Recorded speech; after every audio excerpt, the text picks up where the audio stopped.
So planter fasciitis అనేది మనకి ఒక హీల్ బోన్ నుంచి మనకి టోస్కి వెళ్ళే దగ్గర ఒక పెద్ద కన్ను ఉంటుందండి, దాన్నే ప్లాంటార్ ఫేషియా అంటాం.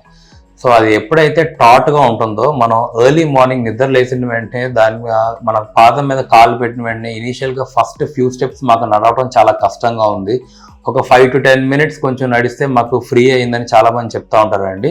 సో ఆ టైట్ కండ మీద మనం నడవడం వల్ల మనకి వచ్చే కంప్లైంటే ఈ ప్లాంటార్ ఫేషియాటిస్. సో దానికి మనం ఫస్ట్ చేయాల్సింది ఫుట్వేర్ చేంజ్. మనకి కమర్షియల్గా మార్కెట్లో ఎంసీఆర్ చెప్పులు కానీ సిలికాన్ ఇన్సోల్స్ అని కానీ ఉంటాయండి. సో ఆ సాఫ్ట్ కుషనీ స్లిప్పర్స్ అనేది మనం రెగ్యులర్గా ఇంట్లో కానీ బయట కానీ యూజ్ చేయాలి, అలాంగ్ విత్ ప్రాపర్ స్ట్రెచెస్. ఈ planter fascia along with cough muscle అనేది ప్రాపర్గా స్ట్రెచెస్ చేయడం వల్ల మనకి ఆ టెన్షన్ రిలీవ్ అయ్యి ఈ పెయిన్ నుంచి మనకి రిలీఫ్ వస్తుంది. అలాంగ్ విత్ దట్ మెడికేషన్స్, మనకి ట్యాబ్లెట్స్లో ఎనసియాయిడ్స్ అని చెప్పి లోపల ఉన్న ఇన్ఫ్లమేషన్ తగ్గడానికి మెడికేషన్స్ ఉంటాయి.